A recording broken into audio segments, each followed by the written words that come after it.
Hey guys, it's me Sharon, and if you couldn't tell by the title, today we're going to be making DIY spell books. And I know I'm a little late to the Halloween game, but there's always next year, and these books are really cool just to have out year round and just to have as a really cool prop. So if you want to learn how to make DIY inexpensive spell books, stick around and keep watching.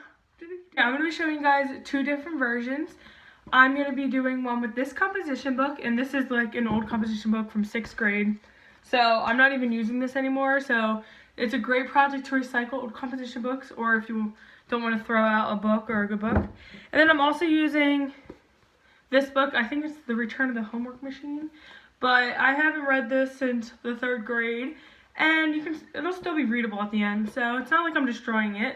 And I got it at a thrift store, so good news all around. So this first way is going to be the super duper inexpensive way. Even though the other way is really inexpensive too, this way is a bit more convenient.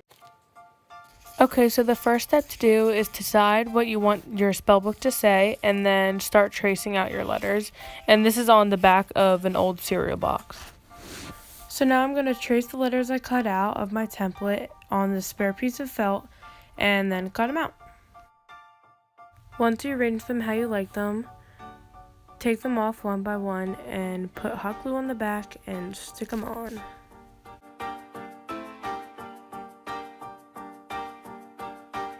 Now this is the part where you can get even more creative by adding all your 3D elements. Here I'm just adding little nuts and bolts and more designs.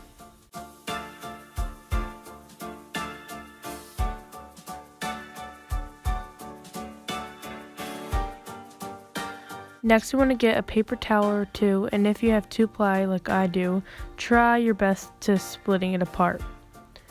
Don't worry, I eventually got it.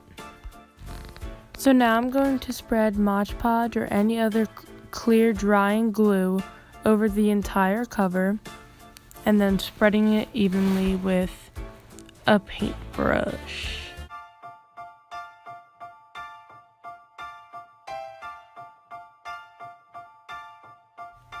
Now you're going to put your 1-ply paper towels over and soaking it in with the glue and painting more on top as needed. You just want to get in all the little cracks and crevices, and it's okay if it looks a little wrinkly. That's what we're trying to go for.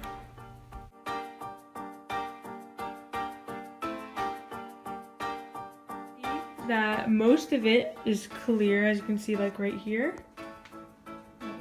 But some of it is still white. So what we're going to do is we're going to dip this ballpoint the edges with some Mod Podge and just make sure that the lines and the creases are all defined.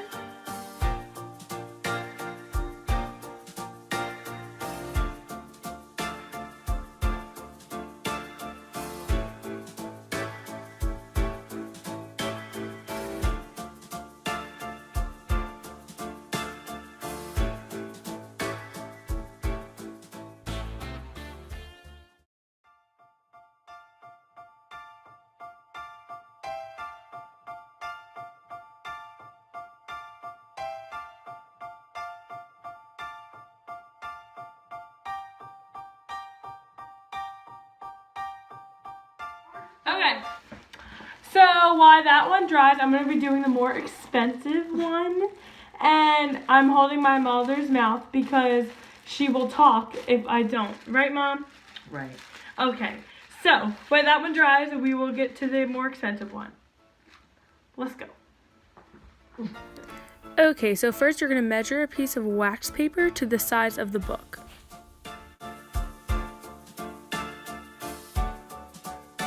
So once that's completed, you're going to tape the wax paper to whatever font you want to trace it off of.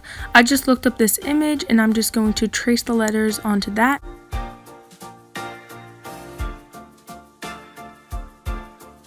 This is what it should look like when you're done. Next step is a little complicated. I'm using some bake dry clay to outline my letters with, and if you don't have this, you can do the previous method with the hot glue. It's a little tedious, it might take a long time, but it'll be worth it in the end.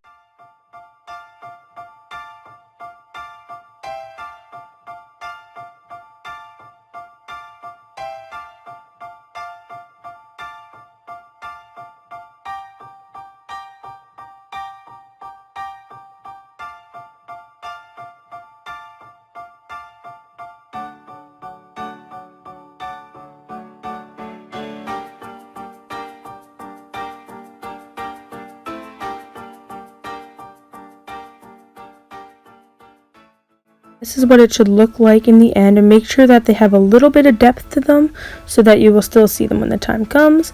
And now I'm just carefully peeling each letter off with this little spatula to just loosen them so we don't break them.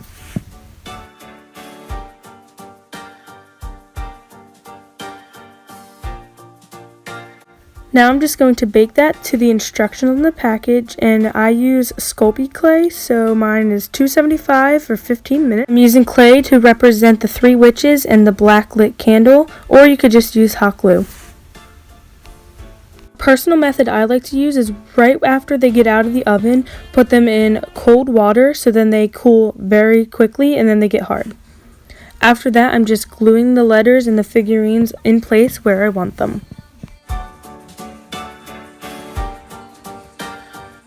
In this part, we're following the same instructions as I did in the previous one.